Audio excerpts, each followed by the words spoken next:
Bah, tu sais, l'autre jour, j'ai lu une phrase de Galilée.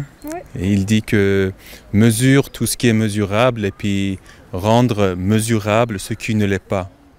Tu vois? Et puis, ça m'a donné des idées un peu de regarder un peu par rapport aux théories qui s'est fait en ancien, enfin à l'époque ancienne. Et puis, bon, j'en ai trouvé pas mal qui nous fait rire en ce moment. C'est vrai Tu qu'il vois? avait rire. Oui. Par exemple. Ben, par exemple, si tu penses à l'histoire du système solaire, tu vois, la Lune, la Terre et tout, ben, à l'époque, les anciens, ils pensaient que c'est la Terre qui est au centre de l'univers et puis le Soleil, tu vois, toutes les autres planètes tournent autour. Alors que là... So you mean like the Earth was in the middle? That's what the people thought. Yeah. Okay, funny, yeah, true. Si. Mais maintenant, même les enfants, ils savent très bien que Oui. ça n'existe pas. En fait, c'est cette histoire de la Terre au centre et l'univers et tout. Yeah, I understand. Nowadays we learn that the Earth is not in the center, it's just that it's running around. Voilà, exactement, exactement. Et puis après, bon, il y a aussi des autres erreurs. Hein. Parmi les erreurs des anciens, on a aussi l'histoire de 4 éléments classicales. So there was one like old error as well. It was that about the 4 elements. Mhm. Yeah. The 4 elements, water, Yeah, water, earth, fire. Yeah.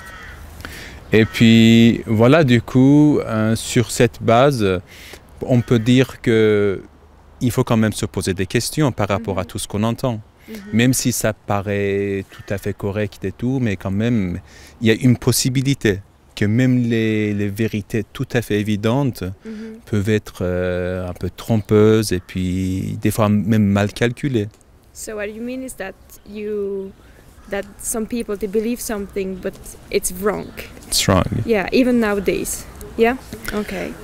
Et puis là, après, je vais partir sur l'histoire de Max Planck, qu'il a fait des analyses dans son laboratoire et puis il a mis une valeur expérimentale de laboratoire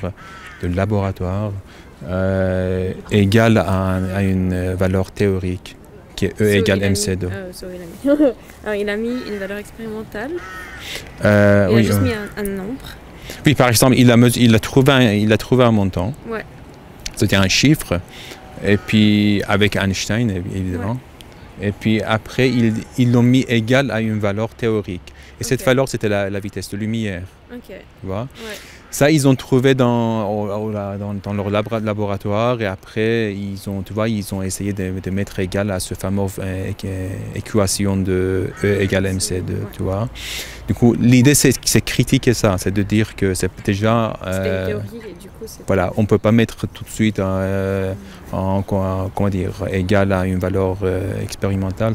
En anglais, je crois que tu as lu l'expression valeur expérimentale des experimental value.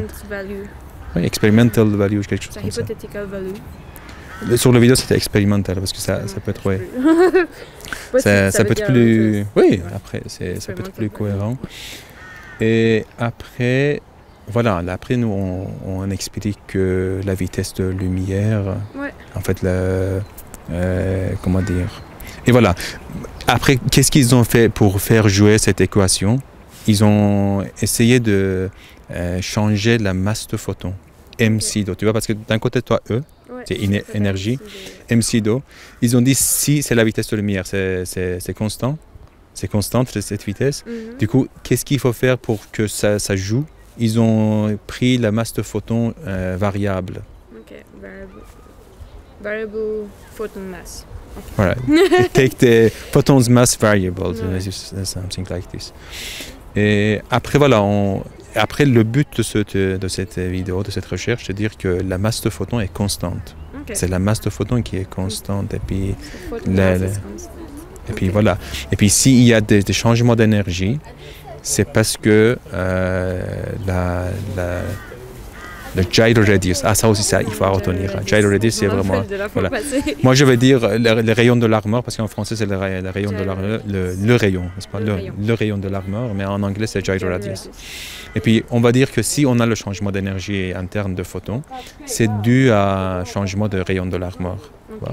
On va finir par cela, et puis on va insister que la masse de photons, c'est constant. Okay. Et puis, c'est reste masse. C'est plus, comment dire, reste masse, c'est masse au repos. Ok, rest mass is constant.